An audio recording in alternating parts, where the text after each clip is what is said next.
Bonjour à tous, j'espère que vous allez bien. On se retrouve pour le brief du mercredi 29 décembre 2021. Donc on parlera du Bitcoin aujourd'hui, comme d'habitude bien évidemment. On parlera aussi d'Ethereum et on parlera de Chiliz qui est un peu revenu en commentaire. D'ailleurs, n'hésitez pas en commentaire à me dire les assets que vous voulez que j'analyse. Je les note, mais là bon, je parle de Chiliz parce qu'il a vraiment une bonne localisation. Et peu à peu, ça commence à dessiner à dessiner pardon, des petites choses, donc on en parlera ensemble. Alors, le Bitcoin aujourd'hui, ah oui, je tiens aussi à le rappeler, ne rejoignez pas l'école via le Patreon en ce fin de mois, attendez absolument le 1er janvier, c'est trop tard pour rejoindre actuellement. Alors, du coup, le Bitcoin, toujours dans cette fameuse phase de range, donc plutôt une zone de combat, entre les 52 à 42, rappelez-vous, on avait identifié sur les options une possibilité de clôture entre les 42 000 et 48 000 dollars pour le 31 décembre, donc ça c'était dû à la lecture justement de comment ça s'appelle, de l'open interest sur les options. Bon, on semble être dans ce scénario-ci, on aurait très bien pu short squeeze, hein, et donc aller complètement défoncer la résistance. Malheureusement ici, ou heureusement, ça dépend de quel côté vous êtes, il y a une grosse résistance qui s'est matérialisée ici, rejet, ok. Donc pour l'instant, on semblerait vraiment clôturer proche du max pen price, donc on est un maximum de contrats qui expirent roughless, c'est-à-dire en gros sans valeur tout simplement, donc dans le vent.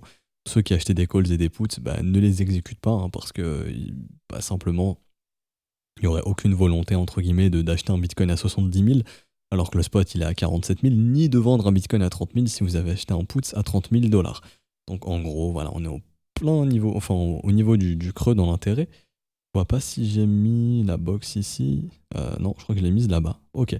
Donc ça, en gros, voilà, c'est le niveau d'intérêt dans lequel il faudrait clôturer pour simplement ici recter un maximum de gens. Maintenant, bien évidemment, ce niveau peut être plus large, c'est-à-dire qu'en gros, on peut très bien clôturer entre 42 et 50, parce que le plus gros, enfin le plus gros niveau d'achat de calls proche du prix actuel, c'est 50 000 dollars. Donc hier, oui, il y a un commentaire que j'ai vu qui était pourquoi, enfin, comment ils se battent pour garder le prix à 50 000 dollars. Bah, c'est très simple, ils les achètent en fait, tout simplement. Il y a ceux qui ont acheté des calls à 50 000 qui ont envie de pousser le marché à 50 000.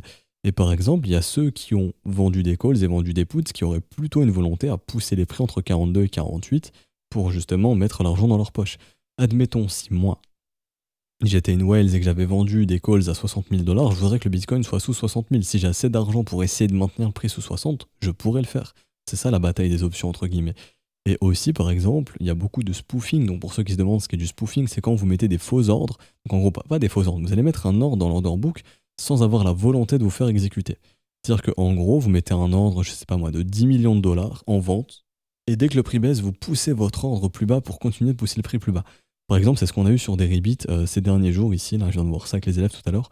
Donc là, depuis hier, où ici, il y a clairement quelqu'un qui manipule le prix. Il y a quelqu'un qui essaye d'influencer le prix au sud. C'est ça du spoofing. C'est-à-dire qu'en gros, il met des gros ordres et dès que le prix chute, il les déplace plus bas sans avoir l'intention de se faire exécuter. Donc ça, c'est interdit sur le marché traditionnel. Le marché crypto n'est pas régulé, donc il n'y a aucune interdiction, donc on peut totalement le faire. Et en gros, c'est de la manipulation de prix pour pousser le prix dans une direction. Tout comme si vous voulez pousser le prix au nord, vous pouvez très bien mettre des gros ordres d'achat au nord, et plus le prix monte, plus vous décalez vos murs pour faire monter le prix parce qu'il n'y a personne qui a assez d'argent pour vous vendre.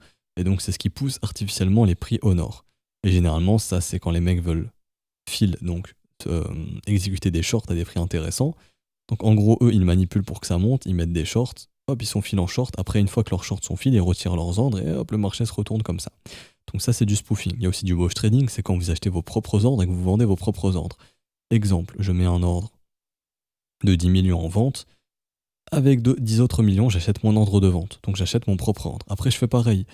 Je revends pour 10 millions dans mon ordre d'achat, tout simplement. Et je fais ça sans cesse. Et je crée du faux volume. Et c'est ça du wash trading. On a beaucoup sur des exchanges peu connus, justement, qui en font pour se faire connaître et se classer dans le top de market cap. Donc c'est de la triche, mais bon, voilà. Ça marche comme ça un petit peu. Et donc là, sur Deribit, oui, on voit clairement qu'il y a eu du spoofing, donc on essaye de tendre les prix vers le sud. Est-ce que c'est des mecs qui font ça pour les options? Est-ce que c'est des gars qui ont besoin de fils de gros montants en longue, donc qui poussent le prix vers le sud pour qu'on puisse filer leur longue et que le marché puisse se retourner? Telle est la question. Mais là, il y a vraiment quelqu'un qui s'amuse à pousser les prix au sud. Donc voilà, en tout cas, c'est sur Deribit, ça se voit bien sur Deribit. On le voit aussi sur BitMEX des fois, sur Bitfinex aussi. Donc voilà, le spoofing, ça existe. Sur le marché crypto, il y en a un petit peu partout. Et là, on en a vu du coup sur la journée d'hier. Et aujourd'hui, ce matin, on continue d'en faire un petit peu. Il y a toujours les ordres de vente ici dissuasifs qui peuvent bloquer les prix, tout comme ici. Hop, où il y a des ordres assez conséquents. Je sais pas si ça va marcher. Je crois que mon zoom il marche pas actuellement sur Trading Light, dommage. Pour avoir la valeur du truc. Mais ouais, c'est une valeur peut-être supérieure à 1 ou 2 millions, donc des ordres assez importants pour bloquer les prix. Et généralement, quand on s'approche justement de leur prix un petit peu trop près, bah, ils retirent leurs ordres. C'est ce qui arrive généralement. Parce que le mec n'a aucune volonté de shorter le marché ici, il veut juste dissuader hein, et pousser les prix plus bas pour bloquer simplement le marché. Donc apporter beaucoup de liquidité dans l'order book pour qu'il n'y ait pas assez d'acheteurs et pour que le prix chute tout simplement. Alors, et donc à voir si on restera dans cette zone. Maintenant, si on oublie les options, admettons elles n'existent pas, que nous dit le marché techniquement? Bon, pour l'instant, dynamique baissière ici en 1 heure. La bonne nouvelle, c'est que les acheteurs ont récupéré le momentum récemment, donc ça s'est fait cette nuit à 3 heures du matin. Donc très bien. Le momentum, n'était plus bullish depuis le 23 décembre. Donc ça c'est une bonne chose. Là on a récupéré un momentum bullish. Donc ça faisait 5-6 jours qu'on n'avait plus un momentum haussier. Donc les acheteurs récupèrent la force du mouvement. Et actuellement on a une zone de combat. Donc moi j'ai déjà mis mes alertes entre 48 157 $. Donc j'ai mis une alerte au-dessus. Et une alerte en dessous à 47 000, sous les 47 300. Donc 47 200 quelque chose. Pour moi c'est la zone de combat du jour. Si on breakout au sud, il y aura une grosse volonté du coup, je pense, pour le 31 décembre de clôturer dans cette maxi zone entre les 42 et 48 000 $. Et à ce moment-là, je pense qu'il y aura aussi une volonté d'aller bouffer les creux, donc bouffer les stops sous ces creux, sous les 45 600. Donc à ce moment-là, ça je l'ai mis ici. Mais en gros, hop, voilà. Si jamais ici ça ne tient pas, qu'on a un mouvement baissier, pour moi la target elle est simple, c'est sous les 45 300 pour venir chercher tous les stops qui attendent ici. Tous les acheteurs en fait qui ont exécuté des longues hein, dans cette zone de prix pour qu'ils puissent être out, tout simplement. Donc voilà, ça c'est un petit peu mon avis actuellement. Idéalement, on peut aussi analyser les liquidations ici. Quand on a des liquidations décroissantes, c'est qu'on se met à liquider de moins en moins de vendeurs. Donc ici, c'est ce qu'on a eu. Et quand on a des liquidations ici décroissantes du côté des acheteurs, c'est qu'on se met à liquider de moins en moins d'acheteurs. Ça veut dire qu'actuellement, dans ces zones de prix, donc là, on a liquidé moins d'acheteurs. En gros, on a liquidé moins d'acheteurs ici qu'on en avait liquidé ici. C'est-à-dire qu'on se met de moins en moins à liquider d'acheteurs. Donc ça, il y a deux interprétations possibles. Soit le train d'acheteurs a été déchargé, à ce moment-là, le marché va pouvoir se retourner. Techniquement, on va le voir. Si le marché fait ça, c'est que, ok, on a sorti les bulls qu'on avait à sortir, et à ce moment-là, il y a de grandes chances qu'on puisse se rediriger vers la résistance et péter la résistance. Et à ce moment-là, faire le short squeeze et se diriger vers du 52, 53, 54 000, voire même 55 000 $ assez rapidement. Première possibilité.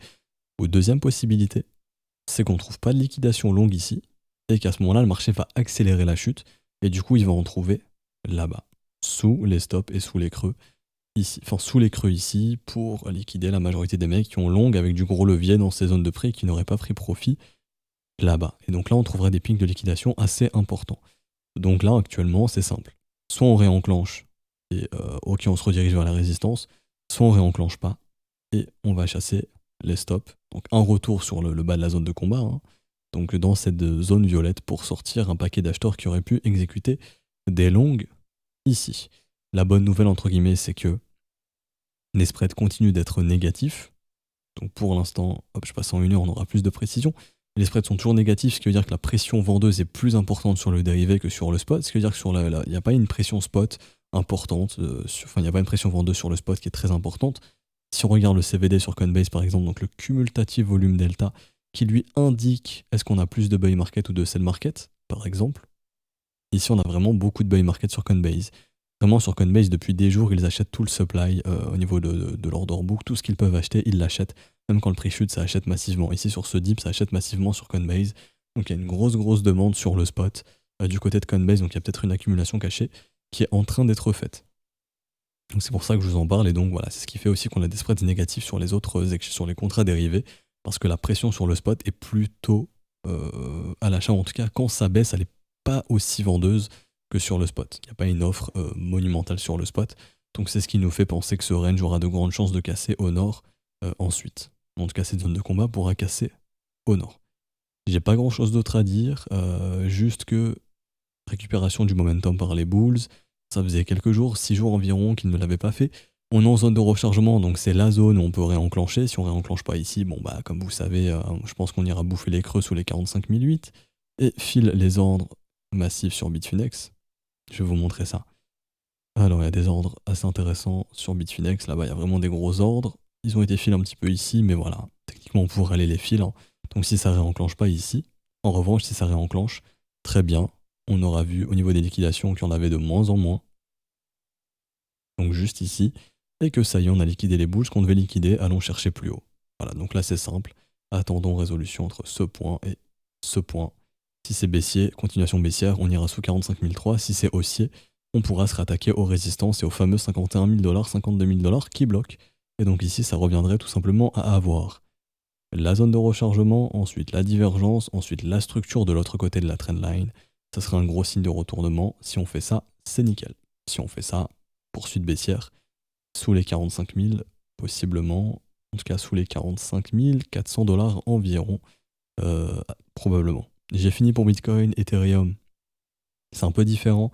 Hier, je sais pas si vous vous souvenez, mais sur Ethereum, en gros, je vous expliquais qu'il y a beaucoup de positions qui se sont déclenchées dans cette zone de prix.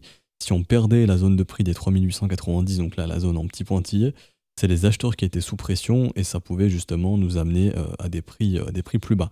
Et du coup, essayer de venir bouffer ces zones de stop, ici donc sous les 3750, sous les 3694, sous les 3639 $. Donc là, c'est pareil, comme sur le Bitcoin.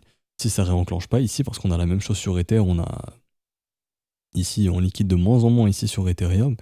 Si ça réenclenche pas, c'est qu'on va vouloir chercher un pic de liquidation assez important et à ce moment-là, ce sera probablement vers les 3600 à 3500 $ pour trouver ce pic. Donc encore une chute du marché court terme hein, de 5-6% minimum pour venir justement bouffer tous les creux ici, pour revenir capturer la liquidité. En revanche, si ça réenclenche, tant mieux, on pourra regagner cette zone et là, on repasserait dans un environnement neutre où les acheteurs et les vendeurs sont voilà, 50-50, plutôt avantage pour les vendeurs encore tant qu'on est sur le bas de cette zone. En revanche, si on regagne là et qu'on recommence à regagner le haut ici, là les vendeurs sont vraiment sous pression et il y a une carte à jouer pour faire un short squeeze et aller défoncer les 4200 $. Donc pour moi, vraiment, tout va se jouer ici au cours des prochaines heures, prochains jours, si on est prêt à réenclencher ou non.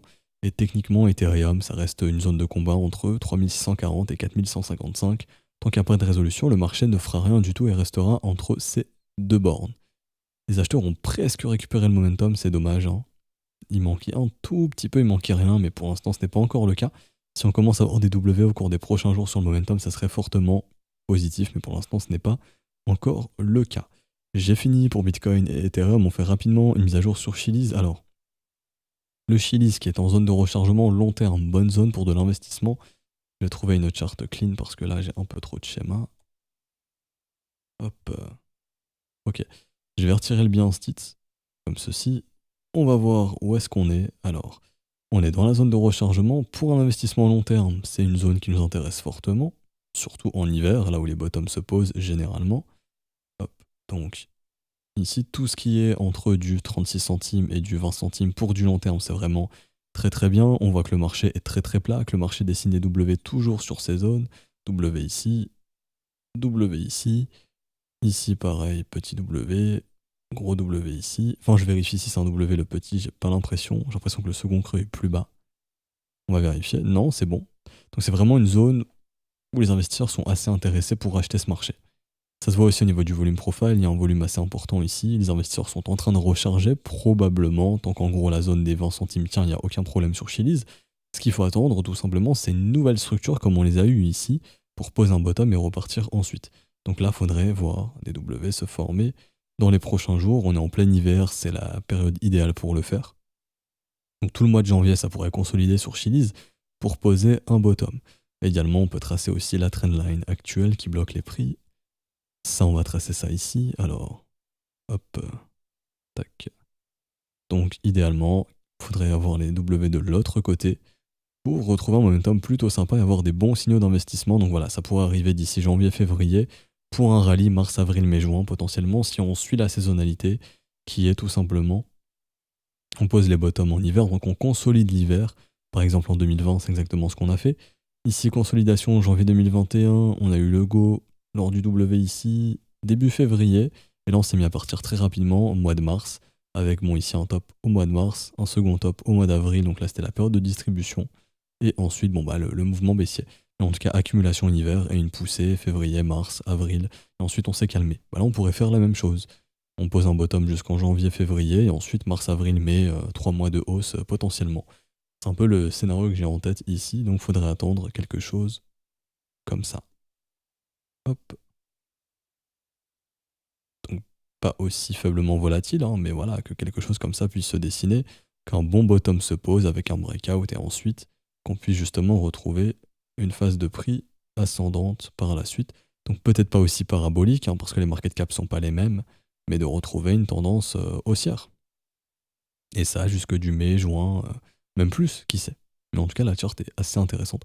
Pour tous ceux qui font du dollar cost average, c'est-à-dire acheter un petit peu par un petit peu de temps en temps, les prix sont bons. Tout ce qui est entre 20 et enfin, tout ce qui est sous 30 centimes, techniquement, pour du long terme, c'est bon. Sous 36 centimes, même, techniquement, pour du long terme, c'est très correct. Là, on voit clairement que ça accumule, hein, très très probablement, je pense.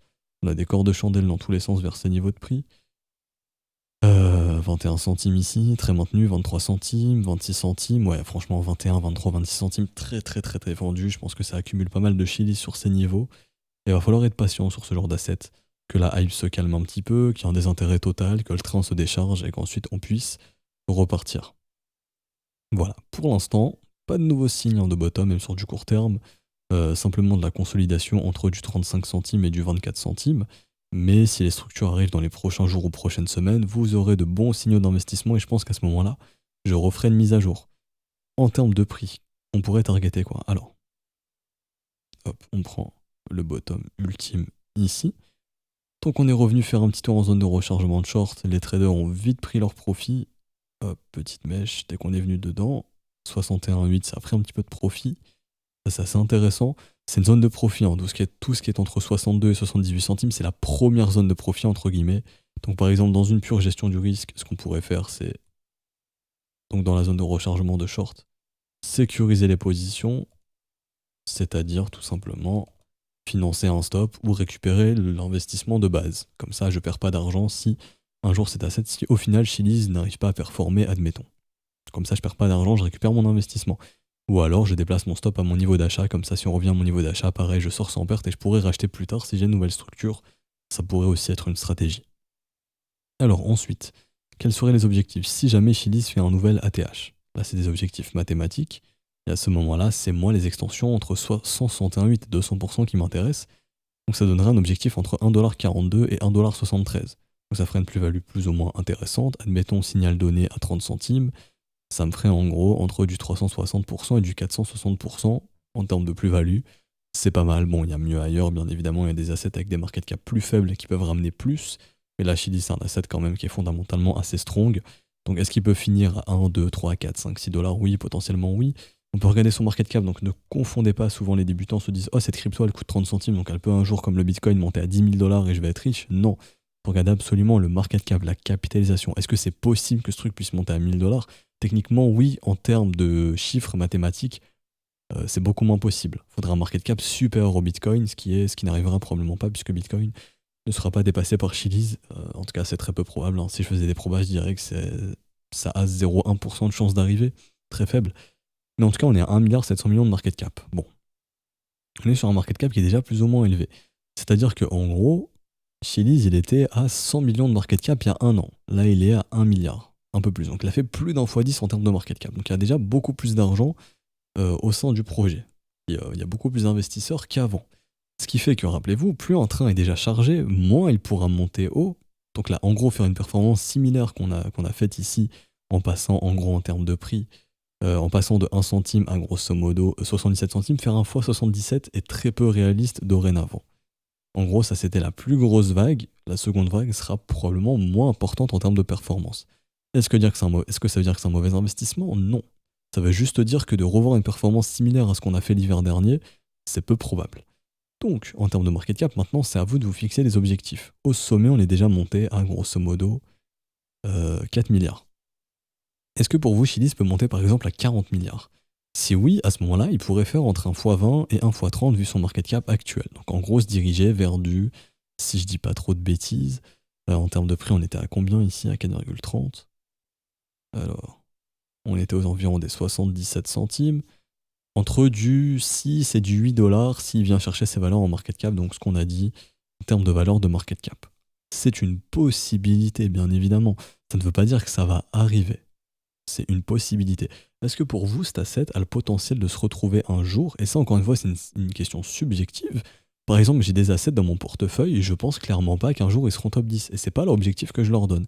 Déjà, s'ils arrivent à monter dans le top 80, dans le top 100, ça ferait déjà une performance plutôt pas mal. Chiliz, par exemple, si j'étais investisseur dessus, moi je me dirais, je viserais plutôt le top 20. Honnêtement, je pense que Chiliz, il a sa place dans le top 20. Ok, donc devant par exemple du Litecoin, devant du crypto.com par exemple, du Matic, peu importe, du Shiba, du Doge, voilà, tous ceux qui sont dans ce top 20, je pense qu'il aurait sa place dans le top 20. À l'heure actuelle, ça fait un market cap de 10 milliards. Si le marché crypto, admettons, monte à 4000, 5000, 6000 milliards de market cap, bien évidemment que le top 20, pour y entrer, ce sera plus 10 milliards, ce sera peut-être 20, voire 30 milliards de market cap. Donc ce qui fait que Chiliz, oui, pourrait arriver dans le top 20, à mon humble avis, et donc ce qui lui ferait un market cap de 20 à 30 milliards. Donc une performance non négligeable. Maintenant, est-ce que ça veut dire qu'il va le faire? La réponse est non. C'est une possibilité. Je ne suis pas en train de dire qu'il va le faire. Si je suis investisseur, c'est en gros les objectifs que je me donne pour la revente. Je me donne en gros un market cap de 20 à 30 milliards par exemple. J'estime que c'est la réelle valeur d'un Chiliz et qu'au-dessus serait surévalué, donc vaudrait mieux que je vende.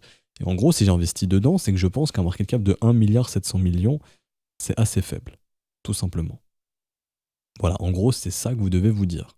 Et donc, par exemple, est-ce que pour vous, il y a des projets, encore ça c'est subjectif, par exemple, Bitcoin Cash c'est 8 milliards 300 millions de market cap environ, est-ce que pour vous, Chiliz mérite plus de market cap que Bitcoin Cash, ou en tout cas, au moins un market cap similaire? Si oui, à ce moment-là, vous pouvez targeter des objectifs proches des 8 milliards de market cap, etc., etc. Sachant que Chiliz est déjà venu chercher... Oups, pas ici. C'est là. Non. Je vais remettre Chiliz, mais en gros, il était déjà venu chercher 4 milliards, voire 5 milliards de market cap. Ce qui est très respectable. Déjà, c'était ici qu'on a vu ça. Dans All. 4 milliards 300 millions. Ce qui est plutôt pas mal, honnêtement. Donc c'est à vous de voir, encore une fois. Il y a les objectifs mathématiques, donc avec les extensions de Fibonacci, etc. Il y a les objectifs en fonction du market cap pour vous, quelle serait une capitalisation réaliste pour cet asset. Encore une fois, ça dépend de chacun. Il y a aussi d'autres objectifs que vous pouvez ajouter. Tout ce qui est supérieur à 200%, donc là tous les ratios supérieurs à 200%, on peut les ajouter. Ça en fait aussi des objectifs 4, 414, 4, 272, 418, etc., etc., etc. Donc ici, si je vise des extensions plus importantes, ce serait en gros par exemple 2,20$, 2,50$, 3,27$, etc., etc., etc. Ça dépend de chacun, encore une fois, de vos objectifs. Il y a celui aussi, par exemple, qui va se dire, moi, si j'achète du Chili, c'est pour minimum faire 1 x 5. Donc là, à ce moment-là, vous, votre risque, ce serait quelque chose comme ça. J'achète ici, admettons aujourd'hui 30 centimes. Vous pouvez peut-être avoir moins cher et une meilleure structure, donc des prix encore plus intéressants. Peut-être. Je prends le risque que l'asset puisse aller à zéro. Donc est-ce que je suis prêt, par exemple, à investir 1000$, de perdre ces 1000$ et de gagner 5000$, donc je vais viser en gros du x5 à ce moment-là. Et je veux donc un risk reward de 5 pour 1, tout simplement. Ok. Est-ce que je suis prêt, en gros, et ici on est supérieur, est-ce que je suis prêt à risquer 1 pour gagner 5? Si oui, à ce moment-là, j'achète par exemple à 30 centimes, je suis prêt à perdre mes 1000$, donc s'il va à zéro, s'il ne performe jamais, je considérerais mes 1000$ perdus, un investissement pas rentable. Bien évidemment, au bout de 2 ans, si le truc ne bouge pas, vous pouvez sortir, admettons, et vous récupérez, je sais pas moi, 700$ si le prix est un petit peu plus bas. Ça, encore une fois, moi je pars du principe que quand j'investis, c'est comme si la somme, elle était perdue. Ok. Je vise le profit, je vise pas un truc qui fait rien pendant 2 ans. Donc voilà, je l'oublie, c'est comme si elle était perdue. Et donc, à ce moment-là, est-ce que vous êtes prêt à risquer tant pour gagner tant? Est-ce que je suis prêt à gagner 100 pour gagner 500? Si vous estimez que c'est pas assez rentable, à ce moment-là, il faut plutôt se tourner vers des assets qui, eux, pourront vous permettre par exemple de gagner. Est-ce que je suis prêt à risquer 1 pour gagner 10? Est-ce que vous êtes plutôt ce genre de profil où, si je fais un investissement, c'est pour gagner 10 minimum? Et d'ailleurs, vous pouvez faire des profits, ça c'est vrai que peu de gens le savent, mais c'est juste mathématique. Si je déclenche 10 investissements avec un risk reward de 10 pour 1, si déjà j'en ai juste 2 ou 3 qui performent, je suis en bénéfice. Même si on a 7 qui meurent, si on a 3 qui vont chercher mon x10, je fais des gains déjà très très très importants. Pourtant, je me suis trompé 7 fois, j'ai eu bon que 3 fois, mais les 3 fois où j'ai eu raison, bah, ça m'a rattrapé toutes les pertes, plus des gains, des 7 fois où j'ai eu tort. Simplement, ça c'est le concept de win rate et des risk rewards. Donc ici, par exemple, sur un risk reward de 5 pour 1, je pense que c'est très correct. Et ici, il faudrait que le prix vienne chercher en gros du 1,80$ pour que le trade puisse passer. Tout simplement. Et ici, en gros, si j'investis 1000$, on est sur une performance de 500%, ce qui est un x6, et je pourrais récupérer en gros 6000$. Donc suis-je prêt à risquer mes 1000 $ pour gagner 6000 $? Si oui, c'est intéressant. Et ici, ça m'offre donc un risk reward de 5 pour 1, tout simplement. Voilà, donc j'espère que ça vous aura aidé, tout simplement. N'hésitez pas à laisser un petit pouce bleu si c'est le cas, bien évidemment. On va s'arrêter ici pour aujourd'hui. Si vous souhaitez rejoindre l'école, n'hésitez pas via les modalités crypto à ce stade du mois, bien évidemment. C'est trop tard via le Patreon. Patreon, c'est le 1er janvier dorénavant. Ne le faites pas, ne le faites surtout pas en fin de mois. Attendez absolument le 1er janvier, sinon vous pouvez rejoindre l'école via les modalités crypto à n'importe quel moment, ça y a pas de problème. Si je rejoins le 29 décembre, j'ai accès jusqu'au 29 janvier si c'est un abonnement d'un mois. Vous avez les abonnements trimestriels, semestriels, annuels également. N'hésitez pas à checker ça sur le Discord. Si vous avez une quelconque question, n'hésitez pas à la poser en commentaire ou sur le Discord d'un des professeurs qui sera connecté à ce moment-là. On vous répondra. Je vous souhaite une bonne journée. On se retrouve donc demain pour un prochain brief. Ciao, ciao.